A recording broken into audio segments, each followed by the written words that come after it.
Impact Family, impacting the world through healthy family. Shalom, saudara-saudara. Apa kabar? Semuanya sudah siap mau merenungkan firman Tuhan? Saya harap demikian.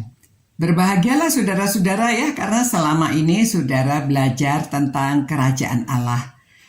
Ternyata kerajaan Allah itu bukan sesuatu yang saudara tidak bisa mengerti. Kerajaan Allah itu bukan hanya untuk nanti kalau kita sudah meninggal, tetapi kerajaan Allah itu dapat kita alami pada waktu kita masih hidup di dunia ini. Nah, itu sebabnya Tuhan Yesus memberikan perumpamaan-perumpamaan yang praktis sekali yang dapat dilaksanakan oleh saudara dan saya. Jadi, hari ini Tuhan Yesus di Matius 21 ayat 28 sampai 32 dia menjelaskan tentang dua orang anak ya. Dia contohnya demikian. Ya, tetapi apakah pendapatmu tentang ini? Seorang mempunyai dua orang anak yang sulung dan ia pergi kepada anak itu dan berkata, "Anakku, pergi dan kerjakanlah hari ini dalam kebun anggur." Jawab anak itu, "Baik, Bapak," tetapi dia tidak pergi. Ya, cuma bilang iya, tapi tidak pergi. Lalu orang itu pergi kepada anak yang kedua dan berkata demikian. Dan berkata demikian juga. Lalu anak yang kedua itu menjawab, "Aku tidak mau." Tetapi kemudian dia menyesal. Lalu pergi juga. Ya, jadi yang kedua ini biasa ya, seperti anak-anak remaja kan, kalau disuruh anak-anak muda atau kalau disuruh nanti dulu, aduh saya gini, tetapi dia menyesal ya. Nah, lalu Tuhan Yesus tanya, siapakah di antara kedua orang itu yang melakukan kehendak ayahnya? Jadi mereka menjawab yang terakhir, yang kedua ya. Nah, jadi Tuhan Yesus berkata, "Aku berkata kepadamu, sesungguhnya pemungut cukai dan perempuan-perempuan sundal akan mendahului kamu masuk ke dalam kerajaan Allah." Karena ini yang mendengarkan orang-orang pemuka agama, orang Farisi, mereka sudah tahu firman Tuhan, tetapi mereka tidak mau menjalankan kehendak Tuhan ya. Tuhan Yesus lalu memberitahu, seperti Yohanes sudah datang memberi penjelasan tentang kerajaan Allah, tetapi mereka menolak. Mereka tidak mau menerima. Jadi sekarang Tuhan Yesus sendiri yang datang, malah ada pemungut cukai, orang nelayan, orang walaupun tidak disebut saudara-saudara, wanita-wanita itu banyak yang ikut Tuhan Yesus dan melayani Tuhan Yesus.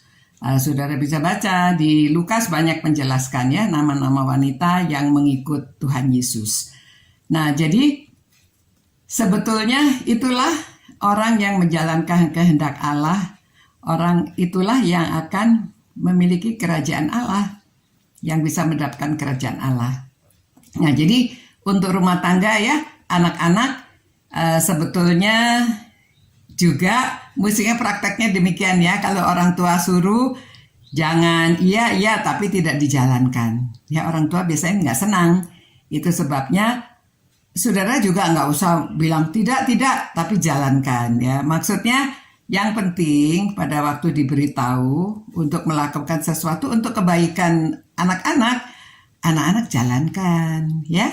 Jadi supaya orang tua juga tidak cerewet, suruh lagi ya. Jadi saudara disuruh sekali, baiklah sebentar akan saya jalankan gitu ya. Siap. Lalu jalankan, karena Tuhan Yesus sendiri memang sudah memberi contoh bahwa dari dulu orang itu begitu ya, banyak yang disuruh tetapi bandel. Nah, untuk kerajaan surga itu demikian ya. Jadi sudah ditawarkan, siapa yang mau boleh datang. Maka itu sebabnya kita jangan menolak pada waktu ada berita tentang kerajaan surga. Mari kita berdoa.